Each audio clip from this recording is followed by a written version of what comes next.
la palabra el doctor Federico Liza, que es doctor en Ciencias Jurídicas por la Universidad Católica de Santa Fe, abogado notario y abogado especializado en Derecho Administrativo por la Universidad Nacional del Litoral, juez de la Cámara Contencioso Administrativo número 1 de la provincia de Santa Fe desde su instalación en el año 2001 y profesor adjunto honorario de la asignatura de Derecho Administrativo de la Universidad Nacional del Litoral. También es profesor en varios posgrados de universidades del interior y de la ciudad de Buenos Aires.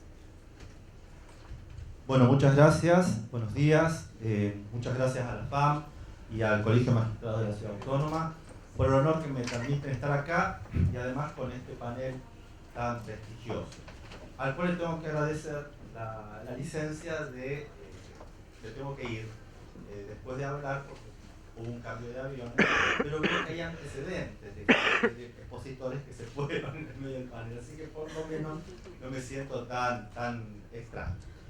Gracias a la organización impecable, realmente, los que viven acá no la visualizan quizás tanto, pero los que venimos de afuera realmente es algo realmente abrumador.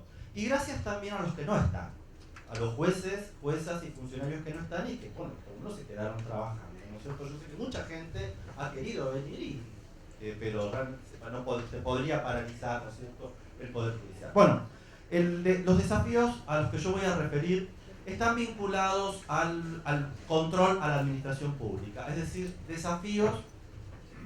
algunos desafíos al control judicial a la administración pública. Yo he armado 10, pero no voy a alcanzar a los 10, así que voy a empezar por uno muy importante: desafíos que se derivan de la dinámica de la división de poderes. Se tratan de desafíos que, se dan cuenta, tienen un alto contenido, al referir a la dinámica de la división de poderes, tienen un alto contenido político. Yo acá ubico por lo menos 3 problemas, 3 desafíos. En primer lugar, la sistemática transferencia a los jueces de los costos políticos de decisiones administrativas e incluso legislativas. Ejemplos domésticos. En Santa Fe, cuando se trata de dominio público, se ha dicho que la autotutela administrativa les sobra. Pues bien, vienen a la justicia, ¿no es cierto?, plantean igualmente desalojo porque resultan ser más garantísticos, dicen, pero de paso le transferimos el costo político al juez, sobre todo cuando se tratan de decisiones antipáticas desde el punto de vista social. Otro ejemplo bien doméstico podría ser el de los disciplinarios a ciertas celebridades, ¿no es cierto?, que muy mal hechos, manifiestamente ilegítimos. Bueno, el tribunal no tiene otra que reincorporarlos, ¿sí? Bueno, ¿cuál es el mensaje? Mire, yo lo eché, pero la justicia lo reincorporó. Otro desafío vinculado a la división de poderes es la insuficiente organización judicial, contencioso-administrativa, o derechamente la desarticulación de los fueros contenciosos administrativos. Yo digo que dime cuánto te interesan los fueros contenciosos administrativos y te diré cuánto te interesa el Estado de Derecho. Siempre fue muy traumático la creación, la instalación y ni hablar la ampliación de los fueros contenciosos administrativos. El ejemplo de la provincia de Buenos Aires es muy elocuente, pero por lo menos con un final feliz, porque tienen un fuero muy amplio. El ejemplo santafesino también es elocuente, pero con un final no tan feliz, porque después de un complicado embarazo de 5 años, se pudo dar a luz solo 2 cámaras de salas únicas, es decir, 6 jueces para una muy exuberante provincia como es la de Santa Fe desde el punto de vista administrativo, y con sus 365 municipalidades y comunas. Ni qué hablar si una de esas cámaras, que tengo el honor de integrar, estuvo desintegrado por 4 años, ¿no es cierto? Con lo cual la tutela cautelar era imposible alcanzar. No alcanzamos a integrarnos, que ya se tornaba abstracta. Un último desafío vinculado a la división de poderes sería referido a los problemas de derechos humanos, presupuestos y políticas públicas. Esto también nos pone de cara al problema de la división de poderes, porque constituye un verdadero desafío lograr el equilibrio entre lo que se puede hacer y lo que el ordenamiento promete. O sea, ya el problema no es tanto derechos humanos sí, derechos humanos no. El problema está en también quién los paga, los derechos humanos.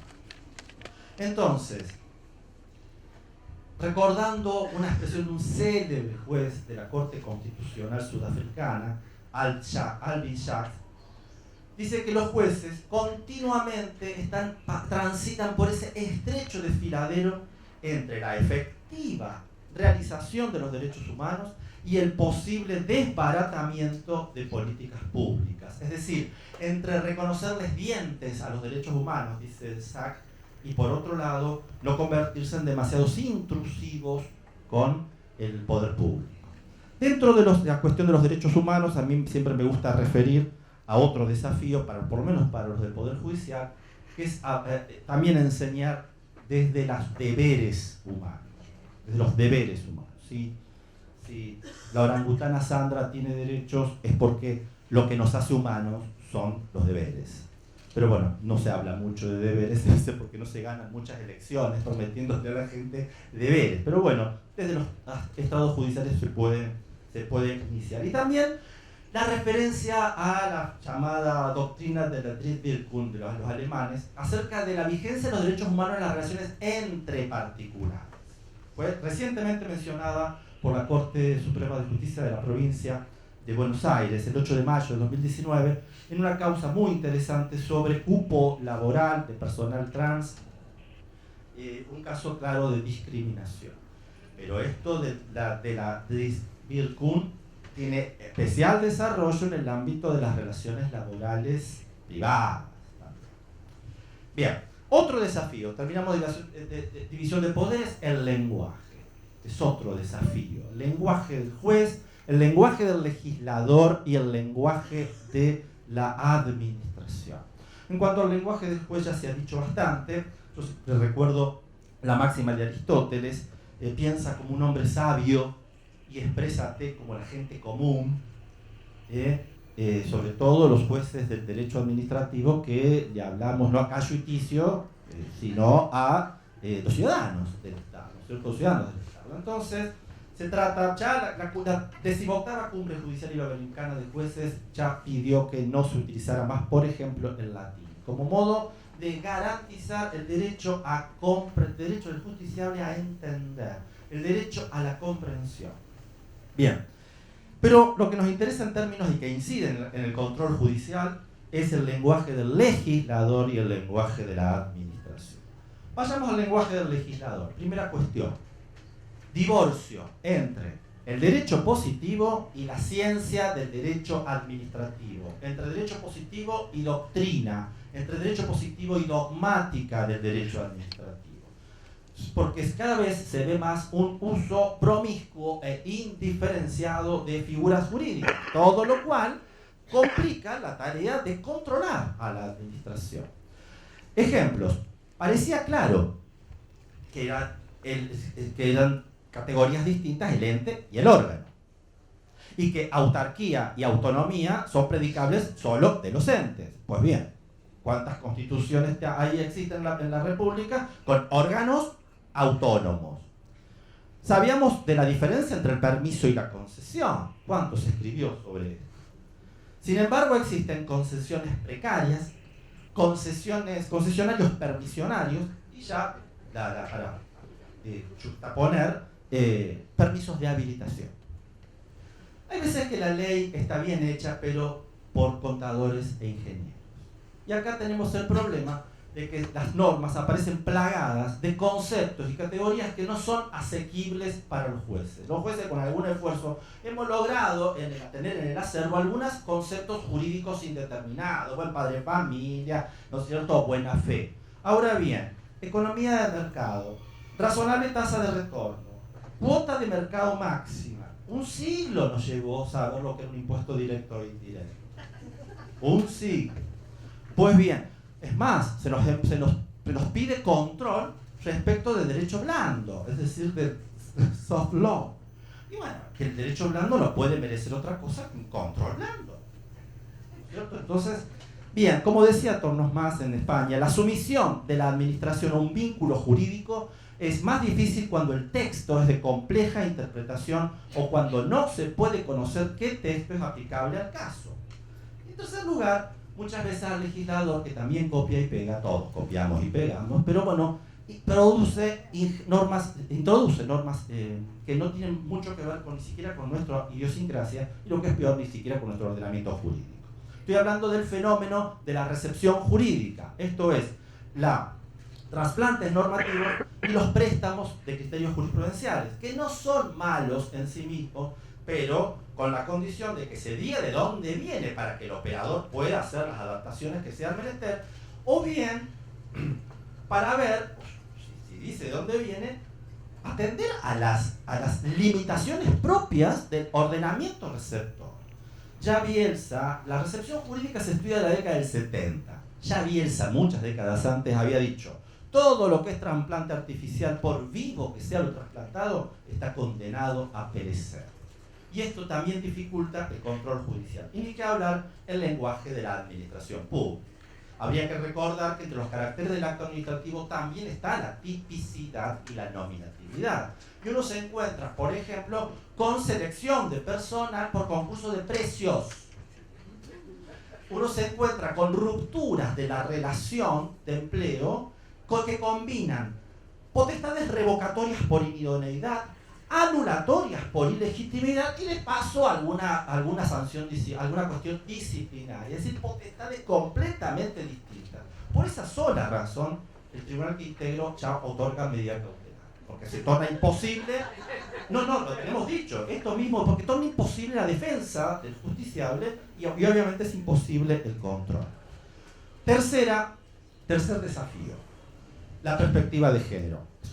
Lo mío es realmente una imprudencia hablar de perspectiva de género delante de Claudia Caputi, pero bueno, es un tema que también de vez en cuando los varones podríamos dedicarnos, ¿no es cierto?, a esto de cuestiones de las perspectivas de género. Y es muy importante, esto es un desafío para toda la magistratura, pero la magistratura contencioso administrativa tiene como particularidad que opera continuamente con las cláusulas de igualdad. Entonces no podemos prescindir de esta nueva perspectiva, esta nueva óptica, este nuevo criterio de argumentación, si quieren, que es el de la igualdad de género. Viviana Calafatich, no sé si estará entre nosotros, dice que el discurso judicial se encuentra atravesado por una visión estigmatizante del género. Y lo que es peor, el ordenamiento jurídico también. Y esto se ve mucho en las relaciones de empleo público, y en particular respecto de embarazos y lactancias. Por ahora son cuestiones ajenas a los hombres, ¿no es cierto? Por ahora, pero tan inconvenientes. Fíjense ustedes que estamos plagados de sectores de empleo público donde la suplente, la subrogante, no tiene licencia por maternidad. En verdad, la Corte Local lo ha reconocido ya esto. Podría tener alguna razonabilidad si la transitoriedad fuese real, pero en cargos subrogantes están años y años, con lo cual la empleada que jura una subrogancia, más que un juramento, hace un voto de castidad, porque sabe que si se embaraza, se queda sin trabajo, cuestión que los hombres no tenemos, inconvenientes que los hombres no tenemos. Después yo creo que hay publicaciones después, porque hay otros fallos que invitan a esta ¿no es cierto?, perspectiva de género. Por otra parte, muchos sectores del ordenamiento jurídico administrativo se basan, se estructuran sobre la diferencia de los sexos. Requisitos de ingreso, edad jubilatoria, regímenes de licencia, de nacimientos, de lactancias, y eso también impacta claramente en las perspectivas de género. Y también en algo mucho más complejo, que es la ideología de género. En cuanto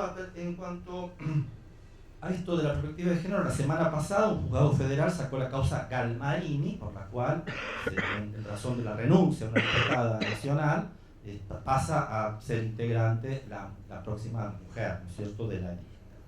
En cuanto a la identidad de género, para que vean lo que nos espera, bueno, en estos días el Tribunal Supremo de Medellín confirmó la concesión de un beneficio previsional a una unión convivencial por poliamor. Es decir, se repartieron, el varón falleció, los otros dos varones tuvieron derecho, incluso desplazando a la madre de la causa. La otra perspectiva que me interesa es la ambiental, recientemente recreada por la Corte Federal en la causa Barry, ¿cierto?, de la semana pasada, el martes pasado, conocida causa como los glaciares. Acá la Corte nos pide una visión policéntrica al ser numerosos, ¿no es cierto?, los derechos afectados. Un enfoque que no solo debe atender a las pretensiones de las partes. Con cita del Acuerdo de París, habla de una justicia climática, ¿no es cierto?, entendida como la perspectiva que intenta integrar una multiplicidad de actores para abordar de manera más sistémica la cuestión de los ecosistemas y la biodiversidad. Yo creo que la Corte, modestamente, ¿no es cierto?, la Corte no es que exagera, pero no necesitamos que estén de por medio los glaciares, los jueces de lo contencioso administrativo, no necesitamos glaciares que se estén derritiendo, lo que sea, para tener este tipo de perspectivas. La mayoría de los casos contenciosos administrativos hay muchos intereses en juego que no son necesariamente los de las partes, ¿cierto? Pero bueno, nos lo recordó la Corte la semana pasada. Otro desafío que incide en el control judicial es asumir las limitaciones propias del control judicial. Pero atención, las limitaciones propias del Poder Judicial no vienen solo de la división de poderes. Las limitaciones del control judicial se derivan también de las limitaciones del derecho mismo y del derecho administrativo. A ver, sobre el control judicial se depositan las mayores expectativas. Y yo creo más expectativas de las que en verdad el Poder Judicial puede cumplir. ¿Y esto por qué? Porque el derecho tiene sus limitaciones. El derecho es un muy importante camino, una muy importante herramienta para lograr el bien común, pero no es el único camino para lograr el bien común. Tenemos los comportamientos éticos familiares, los comportamientos éticos en el deporte, en las profesiones, en los trabajos. El derecho no llega ahí. Es jurídico, diría Rosati hoy, esos espacios. Las artes, el desarrollo de las artes, el desarrollo de la ciencia, el desarrollo de la técnica, de eso también depende el bien común y sin embargo el derecho no puede llegar. Y si el derecho no lo puede garantizar, el juez tampoco. Por eso la conclusión es, como dice de la Riva, no pesa sobre el derecho ni por ende sobre los jueces que tienen a su cargo velar por su respeto toda la responsabilidad de enmendar las equivocaciones de la administración. Por esto, vinculado a esto, yo siempre me impactó una idea muy interesante de Lorenzetti que está en la página de la Corte, que se llama Políticas de Estado para el Poder Judicial. Se vincula a esto la indebida identificación entre el Poder Judicial y el valor justicia. Nosotros no trabajamos en la justicia, no trabajamos en el Poder Judicial, que hace un gran aporte a la justicia, pero no es el único, pero un cometido de los tres poderes del Estado. Es muy poco lo que se puede hacer desde el Poder Judicial si el orden impuesto es injusto, con leyes injustas o con administraciones injustas. Por eso, cada vez que hablamos de justicia, que nosotros trabajamos en la justicia, pensemos en esto porque se le está, sobre todo por la prensa, se le está vendiendo a la gente, se está generando en la sociedad una expectativa que claramente el Poder Judicial no puede cumplir porque el Estado de Justicia, decía Del Vecchio, no depende solo de los jueces. Otro desafío del que ya han hablado varios paneles es el de la independencia, ¿cierto? Esto es un desafío de toda la magistratura, pero de la contencioso administrativa, que tiene a su cargo el control del poder y tiene su particularidad. De todos modos, a mí como desafío me interesa transmitir en materia de independencia que la independencia no se agota en las vinculaciones con el poder. Esa es una presión. Hay otros tipos de presiones. también exógenas. Por ejemplo, el humor social, tan manejado por la prensa, que juega con tiempos y con armas que los jueces no tenemos ni podemos tener. Este desafío, en este punto del humor social, es el qué tipo de jueces queremos, qué jueces somos, si somos jueces de la tribuna o somos jueces de la Constitución. Es un desafío permanente. Algunas veces la tribuna y la Constitución se dan la mano, van por el mismo camino. Bueno, ese fue un día de suerte que tuvimos. Normalmente esto no es lo que pasa, y ahí tenemos que hacer un muy fuerte desafío y esfuerzo, ¿no es cierto?, por independencia. Y hay que hablar de las influencias endógenas, que también, ¿por qué no mencionarlas? No solo las endógenas del propio Poder Judicial, sino las endógenas de uno mismo. La independencia, como lo dijo Rosenblatt en la inauguración, esto también depende de nosotros, un control de nosotros mismos, porque muchas veces no estemos anteponiendo nuestras preferencias, que no son las del legislador. Si entran en la Constitución, podrá no gustarnos, pero tenemos el deber de aplicar. Un puntito más es las legitimaciones. Bienvenidas las ampliaciones de las legitimaciones, porque en verdad hacen que la justicia llegue a gente que no puede llegar a la justicia, sobre todo las legitimaciones colectivas. El tema está que todavía no estamos preparados para ni las estructuras ni la cultura procesal está preparado para pluralidades de clases, ¿verdad? Decía Muñoz siempre que el proceso es como el amor. Entra un tercero y ya se complica un poco. Entra un cuarto, un quinto, una clase y se torna inmanejable. Bueno, con el proceso y las legitimaciones colectivas suele pasarnos algo similar. Por último, porque ya estoy terminando, la cuestión del perfil del juez, ¿no es cierto?, en particular frente al control judicial sobre todo, ¿no? Ustedes vivieron que por muchas décadas se vivió lo siguiente: no eres hombre, se decía, no eres hombre ni eres Dios, eres juez. Esto tiene un gran contenido poético, pero llevó por un lado a que muchos se lo creyeran. Muchos que se lo creyeran.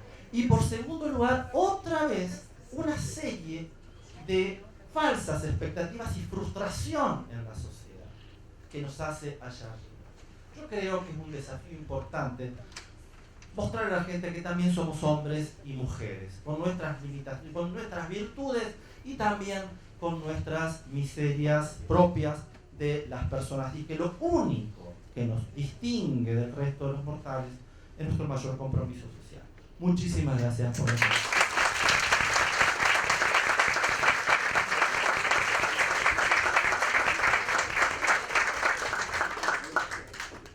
Muchas gracias, doctor Lisa, en particular por haber sido preciso con los tiempos.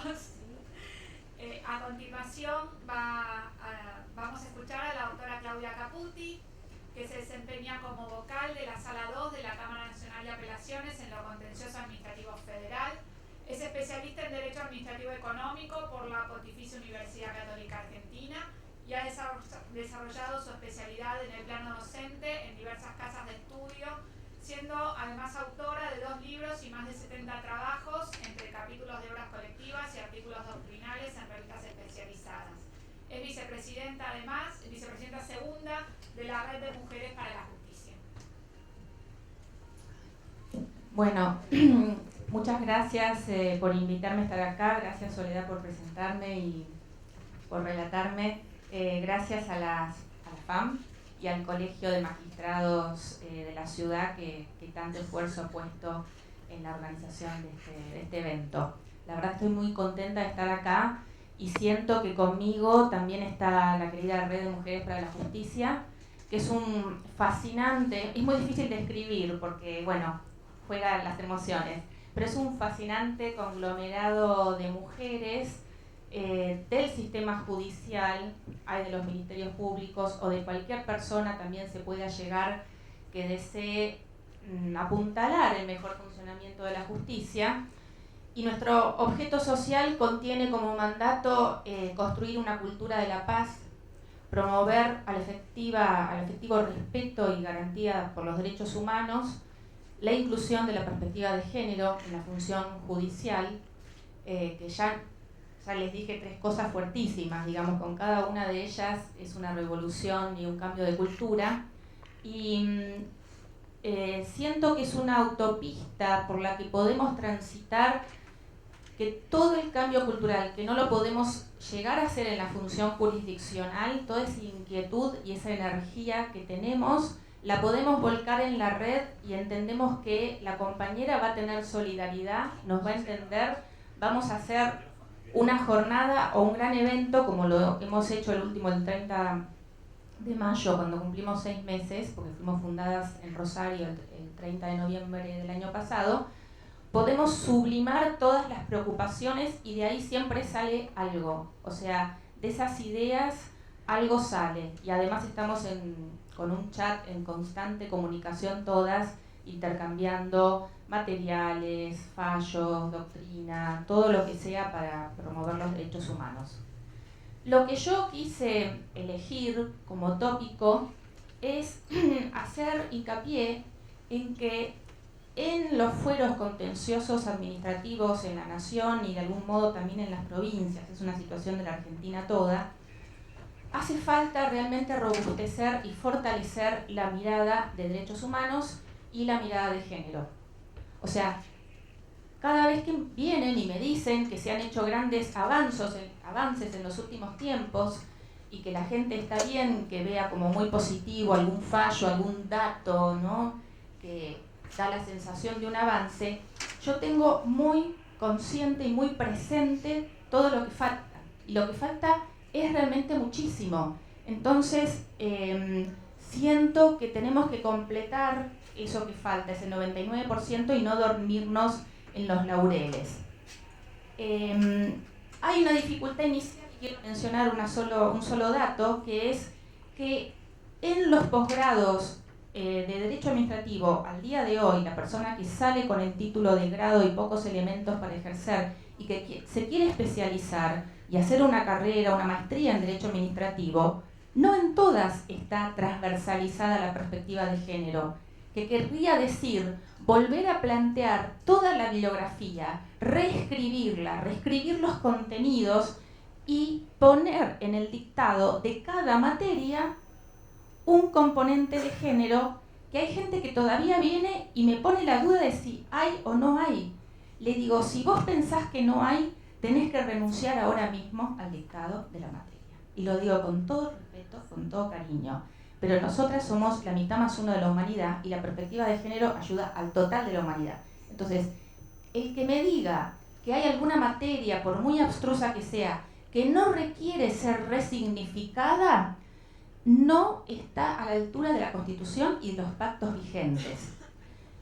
Y la verdad que estamos muchos que no estamos a la altura, porque yo tuve la suerte de que no me echaran las patadas y la Universidad Austral fue muy condescendiente conmigo y me dejó decir en las jornadas de 2017 que recuerde, como pequeño dato para tener en el botiquín jurídico de ustedes acá en el bolsillo, la Convención de Belén do Pará, ratificada por ley argentina en 1996, o sea, están pasando 23 años, no les digo algo que salió ayer novedoso. En el artículo 7º, que manda implementar, pone en cabeza de los estados firmantes una serie de medidas que son las urgentes, porque las del 8 son las que pueden esperar un poco más. La palabra administrativo aparece mencionada 3 veces, la palabra, y aparece el concepto de funcionario, reglamento, procedimiento. O sea, está mandando una saeta de fuego, una flecha al corazón de nuestros conceptos. Y sin embargo, en la academia se sigue impartiendo el procedimiento, el empleo público, el funcionariado, con la misma bibliografía y la misma mentalidad y la misma visión de, pongamos, la ley de procedimiento nacional de 1972. No hace falta que les diga, porque ustedes son inteligentes, el contexto histórico y jurídico, que gracias a Dios, no sé si salimos del todo, pero hacemos un esfuerzo deliberado cada día por salir de esa nube negra.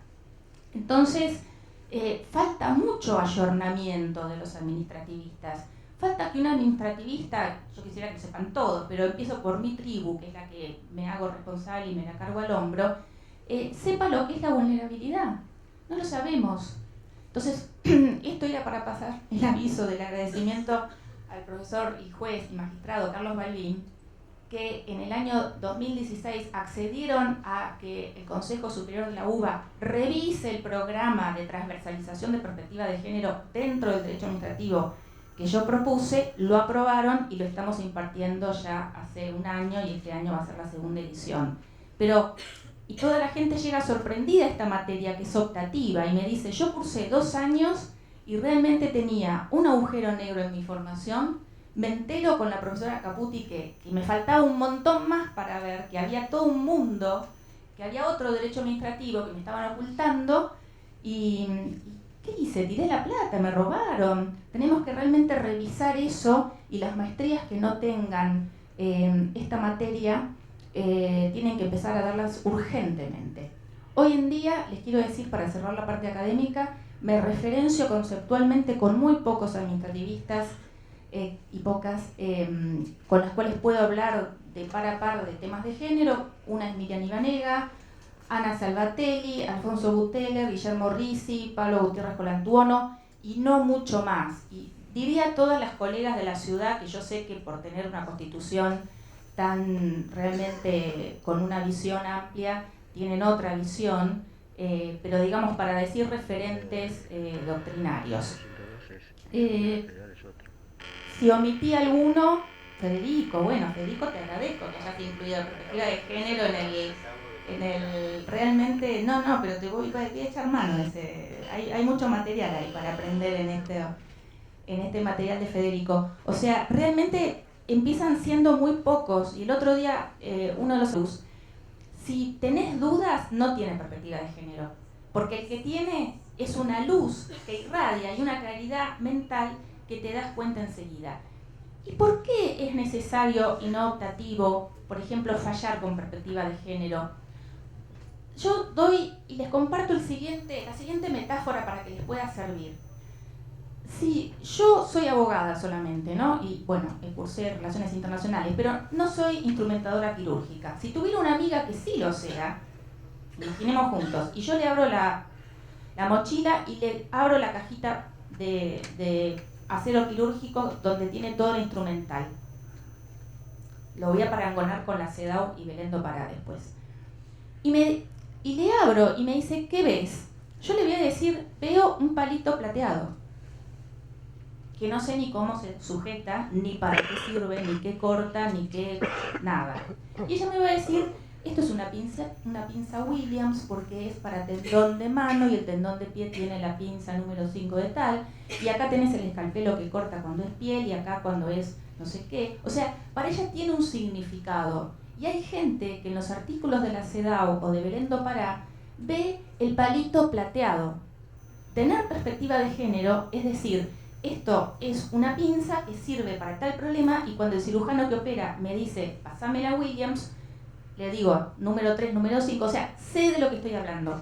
Y nosotros seguimos con el palito plateado.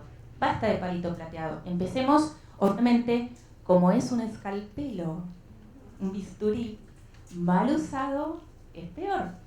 Pero yo confío que la luz se va a abrir y lo vamos a usar bien. Quiero decir que elegí el tema de la responsabilidad del Estado porque hay muchos temas. Nosotros resignificamos en este curso todo, acto, reglamento, servicio público, pero en responsabilidad han pasado un par de cosas que yo quiero que se lleven en el botiquín jurídico hoy.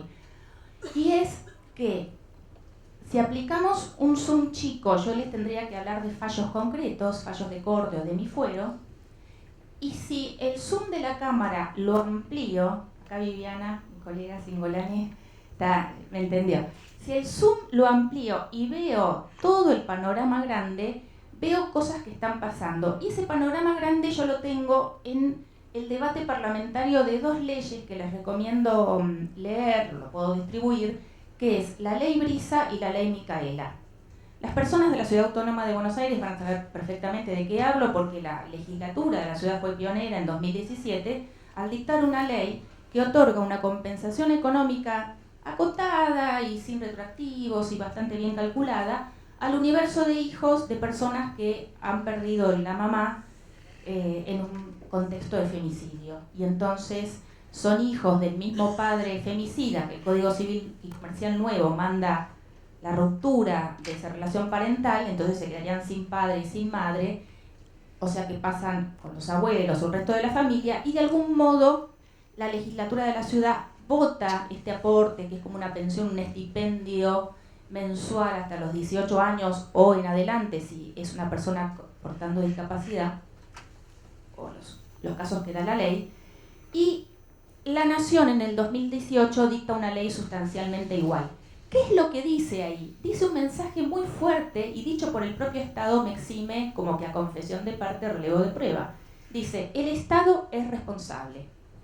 El Estado tuvo algo que ver con su omisión, con su no contención de la mujer que está padeciendo la violencia de género, y ese femicidio, si bien no siempre fue el Estado, a veces fue un gendarme, un policía o un arma reglamentaria la que lo mató, pero muchas veces la omisión de una comisaría, una fiscalía, el propio Poder Judicial, fue lo que generó que esa mujer muera. Y estamos hablando de un fenómeno que, según las cifras que suministró la Corte la semana pasada, murieron en Argentina 278 mujeres en 2018, sumando los transfemicidios, que eran 23. O sea, obviamente es un tema que no tiene su correlato o reflejo. Ustedes no van a encontrar 278 varones asesinados en un contexto de dominación de pareja por la mujer. Simplemente no hay. Es más, yo traté de averiguar cuántos y lo más aproximado era 1 o 2 por año. Entonces tenemos un tema que uno como administrativista ve la parte de la reparación y la parte de la prevención, porque los deberes del Estado, según Belén do Pará, es prevenir, investigar, sancionar y reparar. Hay como una secuencia casi cronológica de qué es lo que tiene que hacer el Estado. Esta confesión que es fuertísima de un Estado que dice yo pago para aliviar el peso de mi conciencia porque cuando murió esa mujer yo sé que yo tuve algo que ver. De hecho está determinado que según la provincia entre el 16 y el 21% de las mujeres que mueren por femicidio ya habían acudido al sistema, que es un dato decisivo que la Corte Interamericana tomó en cuenta en Campo Algodonero y en otros casos subsiguientes para decir ahí construyo la falta de servicio, ahí construyo la omisión, porque esta señora, con todas las dificultades que sabemos, psicológicas, para pedir ayuda, para denunciar, para tener ese miedo si la policía me va a escuchar, si la fiscalía va a tomar mi denuncia, esa señora fue y obviamente que ir no le garantiza. Es como decía el doctor Lee, nosotros, la jurisdicción contenciosa, y nada en el Poder Judicial tiene la varita mágica. Eso nos duele, nosotros quisiéramos tener esa, en el fondo de nuestras conciencias, esa omnipotencia que no resulta. ¿Se escucha? Entonces, en ese 21% que ustedes sáquenlo sobre 278, son las mujeres que el sistema ya había receptado, que estaba procesado, que había una causa en trámite, que la OBD había intervenido, que había causa en familia, en el fuero penal, y si bien no es una obligación de resultados, sí de medios, no resultó. La otra lectura que les recomiendo, y prepárense porque es doloroso leerlo, es el debate de la ley Micaela, que manda a hacer una capacitación obligatoria en género, y donde el Estado Nacional vuelve a repetir, y lo dicen las senadoras hablando de sus realidades provinciales y diputadas, el Estado vuelve a decir, miren, somos responsables y estamos... ¿Cuál era el problema? Eternamente en la jurisdicción contenciosa tercia el tema del presupuesto, pero acá no es un tema de presupuesto, es que no se actúa porque no hay cabeza, entonces vamos a capacitar para que esté sensibilizada y concientizada esta persona. En realidad, les voy a decir con total franqueza, y se los digo a ustedes porque yo voy a pedir que esto no figure en la desgrabación. Ahora les abro mi corazón. Yo pienso que esta ley el fruto que va a dar no es la capacitación. Es un verdadero waiver o una especie de exención o amnistía donde el Estado dice, porque sabemos que no se puede capacitar a 3.600.000 personas que se desempeñan en el sector público, porque no hay un cronograma de pauta. Yo no sé, ¿en cuánto me lo piden? ¿En una semana? Bueno, sería ridículo. ¿En un año? ¿Hay metas intermedias? ¿Cuál es el tope de la capacitación? ¿Hay que capacitar después del primer curso? Pasados 5 años, si yo tengo que saber en el electoral el fallo de la doctora Servini de Cubría, o las cosas que van sucediendo, que es minuto a minuto, ¿las tengo que saber o me quedo con la perspectiva de género del 2014? No, acá es minuto a minuto, por eso la red de Mujeres para la Justicia tiene tanta vitalidad, porque somos testigas y somos constructoras de esta realidad y cambio cultural que propicia la presidenta, la doctora María Angélica Gastaldi. Entonces, en la ley Micaela lo que creo que se va a lograr es una especie de amnistía, de decir, yo no pude porque mi gente no tenía cabeza, mis jueces, mi personal, mis legisladores. De hecho, la ley surge por una respuesta a un juez Rossi que no fue destituido, pero bueno, que toda la sociedad, como bien dijo Federico, hay una echada de culpas, pero bueno, eso es para otro momento, de lo que significa haber liberado a una persona que luego asesinó a Micaela García.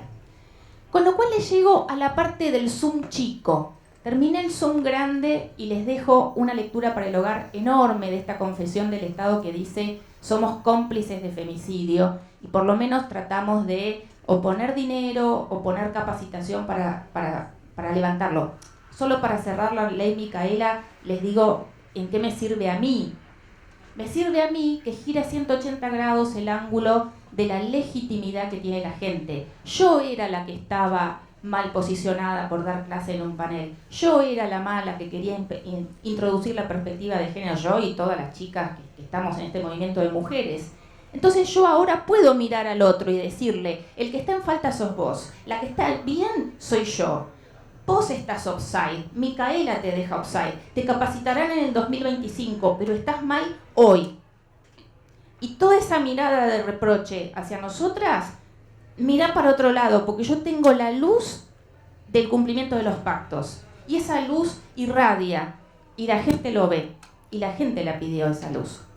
Y lo que quiero entrar entonces en el Zoom chico es que en el año 2017 yo condeno al Estado argentino por la muerte de una señora, el marido de un portero. Ella tiene que llevarse las cosas del hogar por orden del juzgado de familia, cosa que aprendimos de ese fallo. No estaba demandado el Poder Judicial, pero hoy es de buena práctica no hace más, porque pone en riesgo la vida de la persona. Fue un femicidio de manual como el de Farré, pero pasa en Arenales acá a 1500 a 10 cuadras.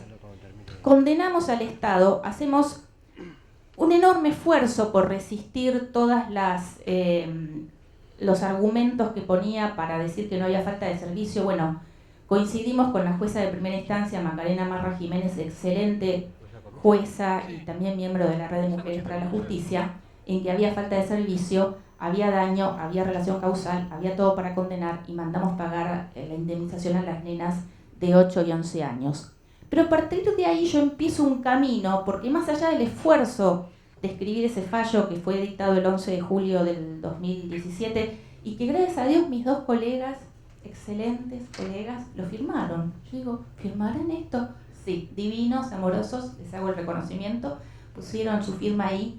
Pero todos me felicitaban y me decían, este fallo es único, una condena al Estado. Yo citaba un fallo de Salta y citaba otro de Córdoba en circunstancias muy similares.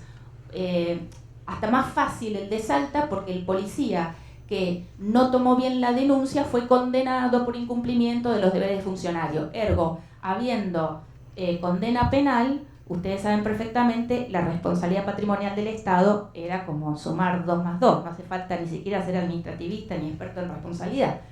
Yo me quedo pensando, y les voy a decir por qué, esto tampoco va a la parte...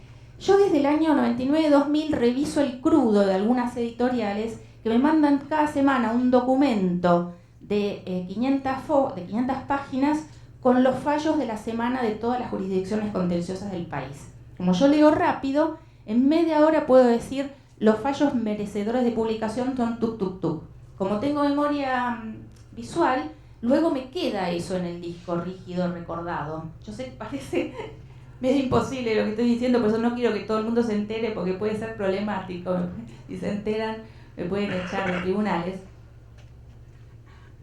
Pero yo decía, todos me felicitan como el único fallo. Hay varios.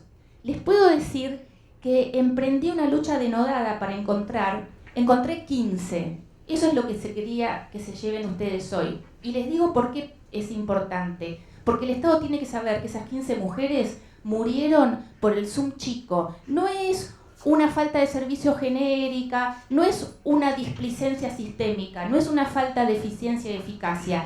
Es un ser humano llamado policía, llamado juez, llamado fiscal, llamado gendarme, que cometió un acto que yo puedo decir que fue el 14 de junio de 2019 a las 13:30 y lo puedo identificar y está en el expediente. O sea, es Zoom chico.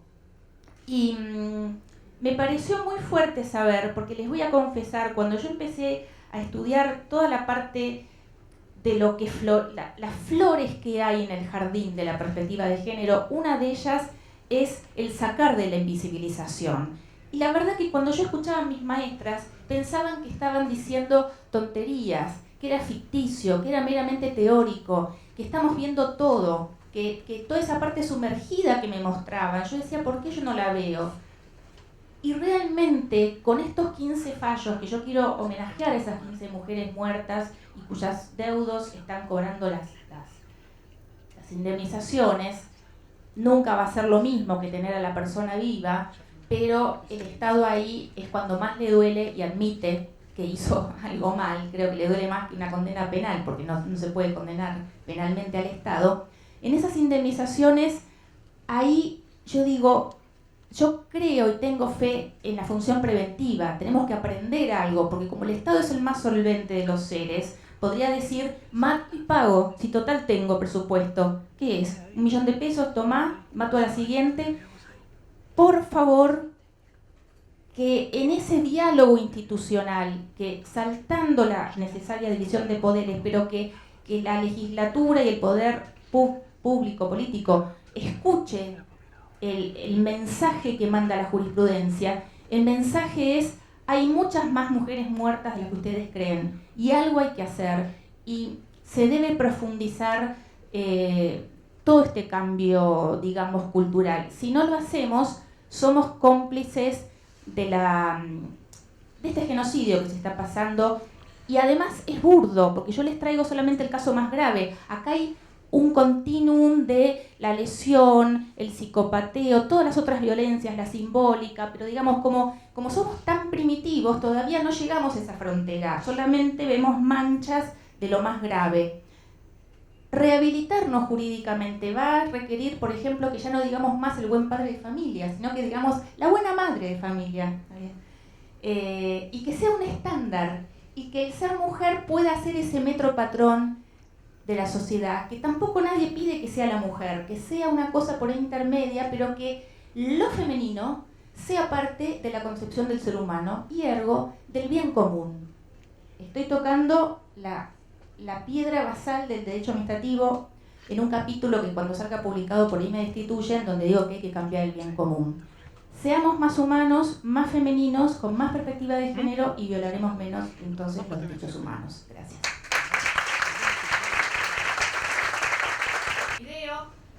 Inició su carrera judicial en el año 1969 en la provincia de La Pampa.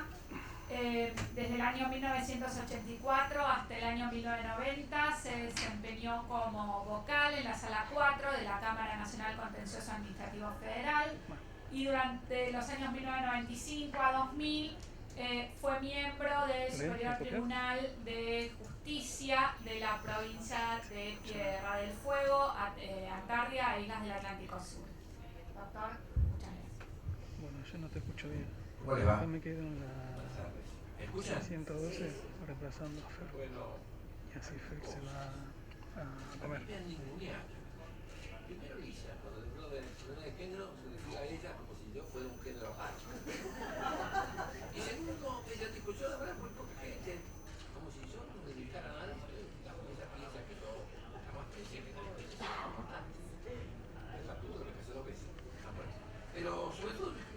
Tierra del Fuego, en la Patagonia, que más o menos se lo explica ahí, ingeniero, entonces, la verdad que yo pensé que la existencia de esa meditativa es un milagro, porque el Estado se va conteniendo en lo que está regulando esta materia, y esta es la mejor, bueno, para llegar mejor este debe ser femenino.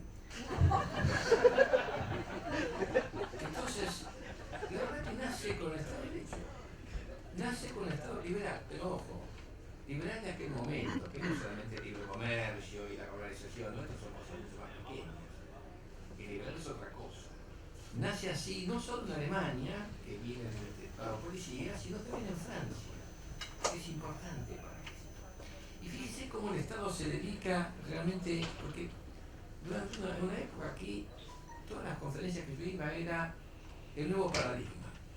Ahora es los desafíos de derecho público, derecho administrativo, y todas estas cosas por el estilo, el bien común de la Universidad Strauss, el programa habla del derecho administrativo para el bien común, pero que siempre fue para esto.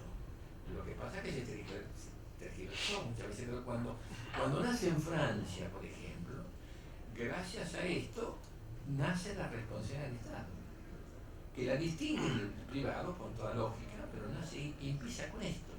El Estado es responsable y bueno, después esto hace una serie de requisitos y demás, pero esto va evolucionando. Nace también cuando tiende a facilitar la tarea de la burguesía. ¿Qué son los burgueses? Bueno, miren, no sé cómo se definen, pero creo que son aquellos que Delcan y Bergman quisieron ser y no pudieron. Lo cierto es que con el servicio público que se presta a toda la comunidad, aquellos que lo necesitaban, es una cosa que cambia todo el sistema y empieza a ver cómo se está comportando. Y también después, fíjense, que acá se tergiversó, pero cuando los contratos, cuando tiene en cuenta el cumplimiento del contrato, nace con la guerra del 14. Entonces, como hay que cumplir con el contrato, porque no había gas, no había nada, entonces empieza todo este sistema a pensar en el contrato, no por el contratista que también, sino por la comunidad. Y esto entonces es una cosa muy importante. ¿Cómo puede prestarse el contrato? ¿Cómo se puede reparar el contratista cuando tiene problemas como tuvo con la Gran Guerra? Y acá fíjense como también, cuando nace la ley de obra pública y todo esto, nace en la guerra. Lo que pasa es que después todas estas cosas que nacen en esa época, los contratistas de obra pública la van manteniendo, aunque no se justifique en el momento. Pero ese es un problema nuestro. Entonces quiere decir que, por cierto, que el legislativo tiene esta base. Tiene la base del bien común, no sé cómo quiere llamarlo usted, ese bien común que es bien aguda. No sé, el bien común es una cosa general, es una cosa neutra. Está pensado en todo el bien común, también en la mujer, sin duda alguna. Lo que pasa es que nosotros no queremos que sea un bien común, sino que sea un bien propio, es una cosa distinta. Como decía Lisa, cuando murió, cuando dio el tercero, la cosa se explica, pero bueno, esto es así. Así nació este derecho, y eso es un milagro que sigue existiendo, porque el Estado se va conteniendo en esto, le van regulando estas cuestiones, y por cierto, ha accedido a todos los derechos que los seres humanos han tenido. Dependerá de cómo es la circunstancia, dependerá de cómo es el régimen jurídico, pero es así. Cuando usted analiza los demás regímenes administrativos, digamos, en lo que es el sistema nuestro, no sé cómo es el Medio Oriente, hay una cosa distinta, no ha llegado a esto, pero la verdad que más o menos tiene la misma raíz. Después de esta raíz, todo será como siguió esto. Acá nosotros hemos tenido muchos momentos de gobiernos autoritarios, todos los regímenes militares que hemos tenido, con lo cual la cosa ha cambiado. Y fíjense como el primer código contencioso, el de Varela, que nace en el año 1905 o 6, no me acuerdo ahora, es un código muy potente. Y por cierto, cuando ella hablaba de la legitimación no existía en esos códigos. Existe cuando empezamos a copiar del extranjero, y copiamos de Italia.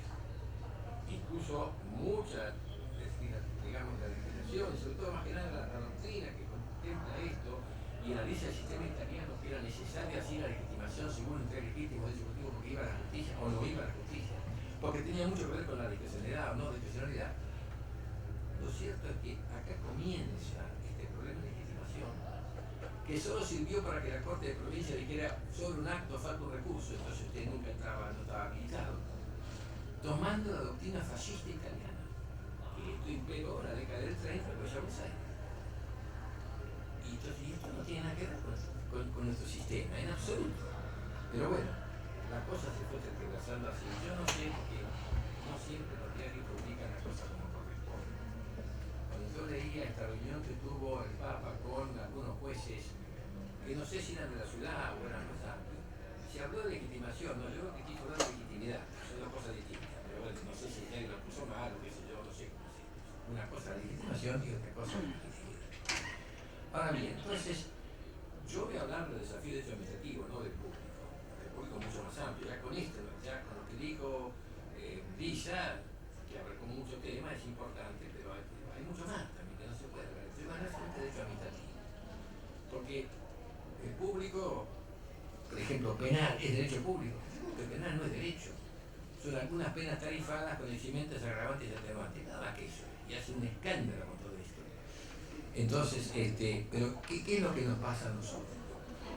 Digamos, nosotros hemos tenido varios problemas en su momento, pero ha sido muy decir, yo quiero decir que comparto lo que dijo ayer Rosenberg, según el diario no siempre reflejan esto, me parece muy bien, ya lo dijo alguna otra vez, esto también en el FAL, me parece bastante atendible esto, porque es un académico y por tanto piensa que hay que manejar las cosas con cierto tino, o sea, nosotros, es decir, la justicia ha hecho mucho por el hecho de esta como ha ampliado la cuestión, como ha condonado el poder, pero a veces se ha extralimitado, no la justicia sino algunos jueces, especialmente aquellos que tienen un problema de psicología,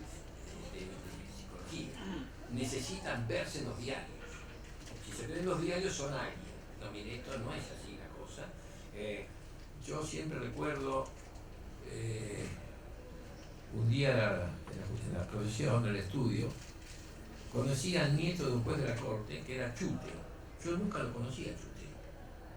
Vi fallo de Chute, pero ni siquiera tenía la foto de Chute.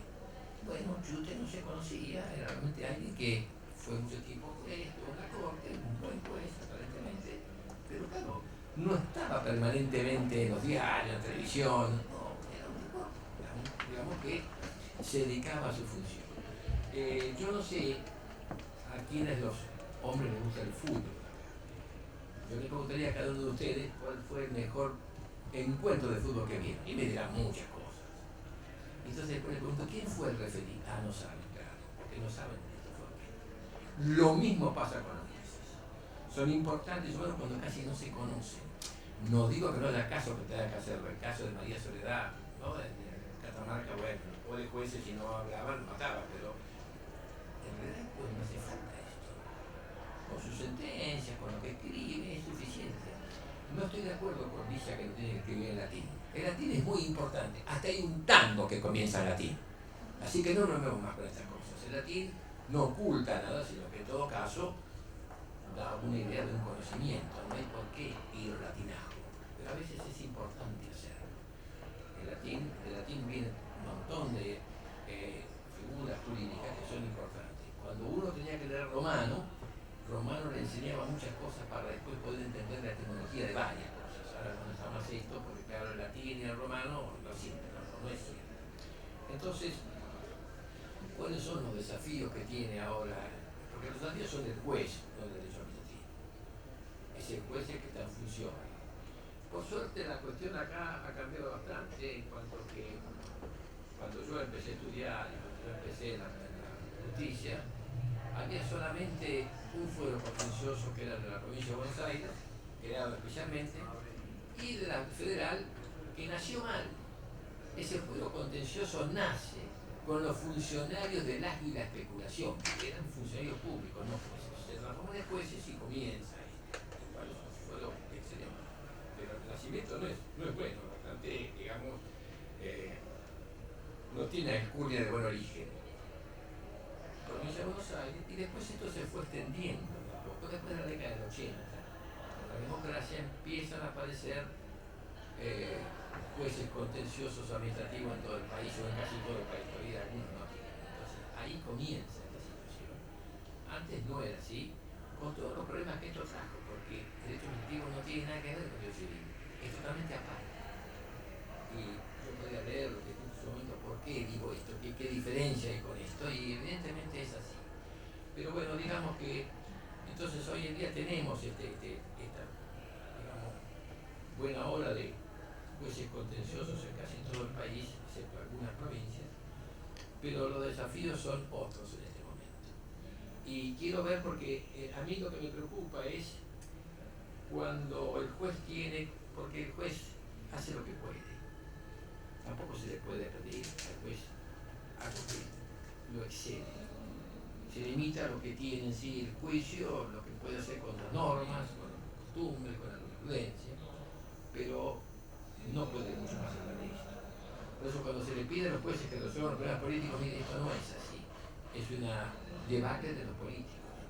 Entonces el juez tiene que limitarse a ciertas cosas y por cierto ha avanzado mucho. Esto podemos limitarnos a lo que fue el asunto en su momento, a la década del 20, todos sus fallos de la Corte importante en cuanto a las locaciones. Entonces podemos seguir, perdón, lo que hizo también con el corralito y el corralón, que no se hizo bien, porque cada juez actúa como piensa, como ese juicio, entonces no fue uniforme. Así murió un periodista y otros consiguieron algo que ni se pensaba, porque la Corte no actuó como debía. Entonces me pareció bien lo que ayer dijo Rosenthal, que uno puede no compartir todo, pero está tratando de poner una idea de lo que piensa el presidente de la Corte que deben ser las cosas. Porque hay jueces que se extralimitan, les encanta salirse de su métier, aparecer en los diarios, sobre todo en la página impar, que es importante, inclusive en provincia no hace mucho se hizo juicio político, como es, y por cierto dejó de ser juez, cuando debe ser mucho antes el juicio político. Ese juez que salió hace poquito ahora es candidato a intendente, se da cuenta que siempre tenía una visión política, y como juez actuó de esa forma, lamentablemente, cuando es una persona bastante capaz, pero bueno, aparecen los diarios, lo condenan, y entonces esto, a veces si usted no tiene realmente una personalidad más o menos centrada, usted se desvía, porque es muy lindo que usted lo aplaudan, ¿no? Y lo consideran y demás, pero hay que hacer las cosas que deben ser, ¿no? Lo cierto es entonces que acá hay algunas cosas que me preocupan últimamente. Por ejemplo, es cierto que ya el juicio normal, el juicio que había antes, uno contra otro no siempre se ha mantenido. Ahora hay juicios estructurales, juicios colectivos. Y esto tiene una matiz muy distinta además. No termina en la sentencia, en la sentencia comienza una etapa donde el juez ya no cumple en función de resolver, sino que es un poco alguien que va manejando todo el sistema. El caso Mendoza es más típico, el caso de Riachuelo Mendoza, ¿no? Esto todavía está en veremos, va evolucionando. Son juicios muy distintos a los anteriores, que no se pueden resolver con el proceso normal, con el proceso común. Ahora bien, hace mucho que tenemos esto, no hay norma para esto, no hay un proceso estructural para atender estos casos que son importantes. Y la verdad que incluso el código contencioso, que puede ser amplio contra la legitimación y demás, no tiene en cuenta esto, sino tiene en cuenta el juicio de adversarios, uno contra otro, y después decide, para allá o para acá o empate. Acá no, acá el juez tiene que manejar todo un sistema, cosa que va cambiando, sobre todo ambientales, como en el caso de Mendoza, y tiene que ir manejando esto, para decir, el juez no resuelve, sino que el juez lo que hace un poco administra toda esta cuestión, y le van poniendo al demandado ciertas pautas, pero ojo, la pauta la va a determinar seguramente el demandado, el juez no puede correr porque no conoce. ¿Qué conoce el juez del problema de la contaminación? Nada, los jueces apenas si conocemos derecho y a veces mal. Otra cosa evidentemente no. Entonces esto, que ya hace tiempo que la Corte, no hay nada que lo regule. Entonces cada juez actúa como le parece, y esto no es bueno, primero porque no siempre conoce esto y no siempre puede manejar adecuadamente el asunto. Y otro tema que también es importante, y y a mí a veces me pone muy mal que las cosas las manejen gente que no son abogados. Pero sobre todo ahora esto no importa que sea abogado, yo sé informática, entonces sí actuamos. Y acá, ¿qué es lo que me está preocupando a mí? Todo este problema de el expediente digital, que por cierto tiene que ser así, tiene que venir así, sin duda alguna, pero claro, la reforma que están haciendo del procedimiento administrativo es algo que no tienen en cuenta la parte jurídica. La han ignorado. Los abogados no saben, porque no, esto es así, digitalmente tiene que ir, entonces aparecen muchos problemas. Por ejemplo, el expediente informático, yo quiero ir a la oficina, no, mire, si usted no tiene computadora, acá no, mire, yo no tengo computadora, no sé usar la computadora, yo soy grande. No, acá no está, así que no, ¿cómo está? ¿Cómo es posible que sea esto? La documentación administrativa, por cierto, esto se ha reconocido que el expediente administrativo no es instrumento público, no necesariamente, en general no lo es, pero por ejemplo, no está previsto en esta reforma.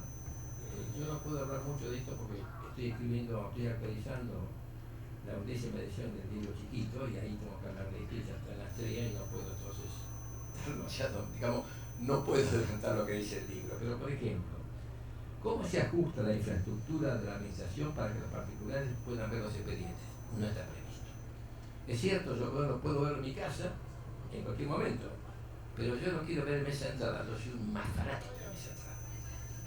No, miren, acá no se puede, no, ¿cómo no se puede?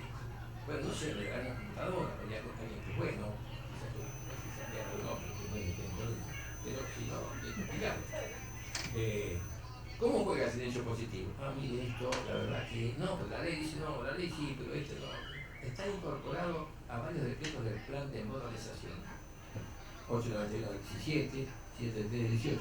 Hay un breve comentario sobre esto en el artículo 10 de la ley, pero nada más que esto. O sea, la reforma del reglamento de ley de procedimiento, por este decreto, ha traído novedades en materia de silencio positivo.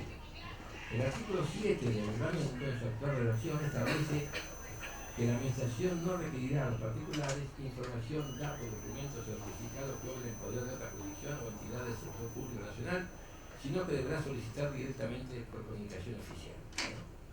A partir de la implementación del módulo de interoperabilidad del sistema de gestión documental, un régimen de intercambio de información y datos de diferentes jurisdicciones y entidades que componen este servicio, estableciéndose que en los casos en que el intercambio no se desarrolle por medio de este módulo, los pedidos de información deberán ser respondidos dentro de los 5 días, disponiendo que siempre que la información solicitada fuera pasible de ser contestada de forma afirmativa o negativa, el organismo solicitante deberá proseguir con el trámite considerando el silencio como una respuesta favorable.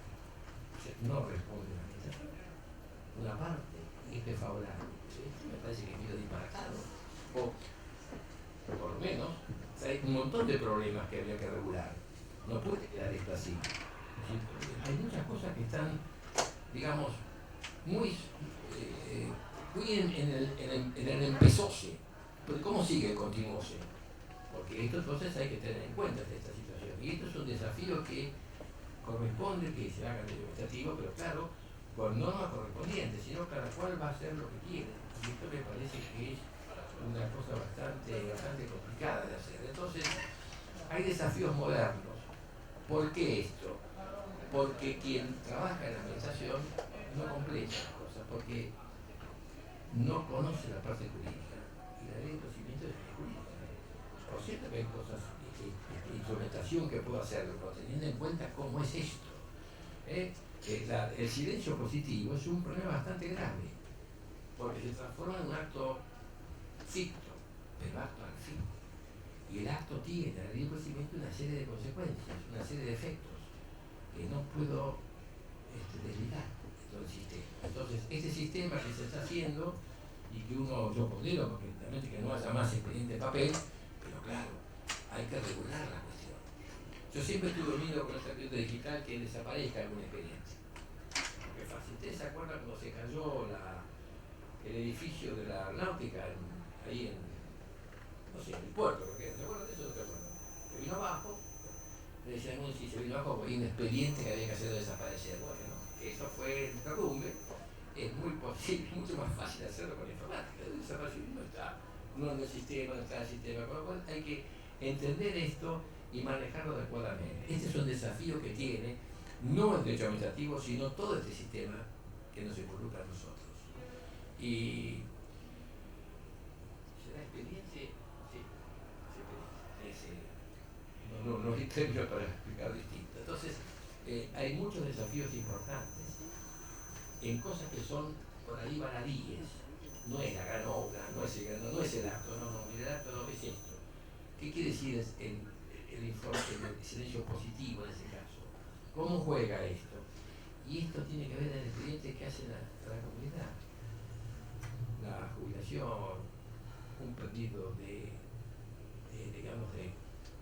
una asistencia, y esto es gente que conoce muy poco la informática y menos el derecho. Entonces, si no regulo esto y le doy la pauta a la administración, primero el funcionario, que va a actuar como le plazca, y segundo el juez, que tiene que tener una base para poder involucrarse y resolver el asunto adecuadamente. Si no, cada juez resuelve como le parece y como le parece al expediente, y esto no es conveniente. Por eso tiene que haber siempre una cierta centralidad y una cierta generalidad, sin perjuicio de que haya casos particulares. Si yo dejo en una nebulosa todo este sistema, la cosa me preocupa bastante, porque el procedimiento es muy importante, es gratuito y es aquel al que puede acudir aquel ciudadano que no tiene forma de pagar un juicio, porque el día de tribunal en Argentina es muy costoso, lamentablemente. Entonces, por cierto, son cosas bastante pobres. Yo me dedico realmente a estas cosas, no son las grandes cosas de derecho ni nada, no, son las pequeñas cosas que hacen todos los días a la vida de la comunidad.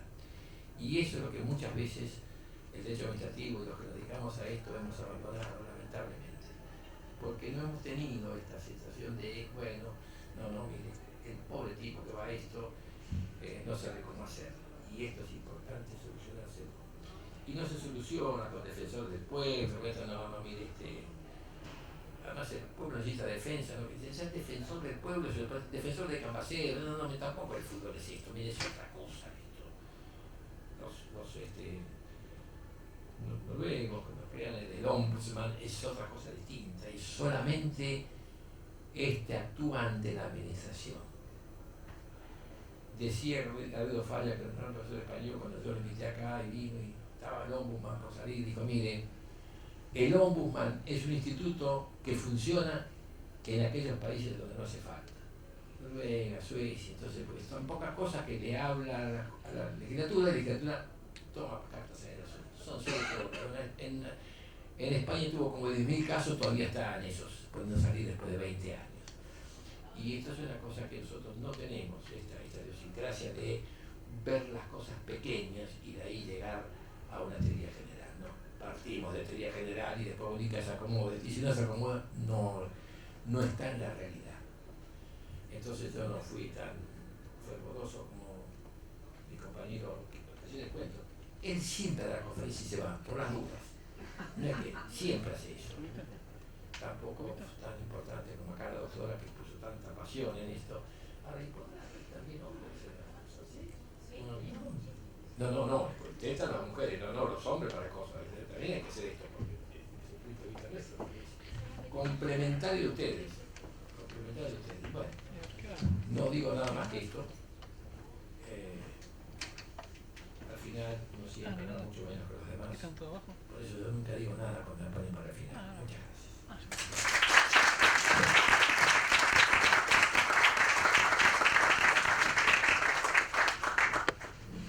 Bueno, agradecemos al doctor Hutchinson y damos por terminado el panel. Los esperamos después para los próximos paneles simultáneos a partir de las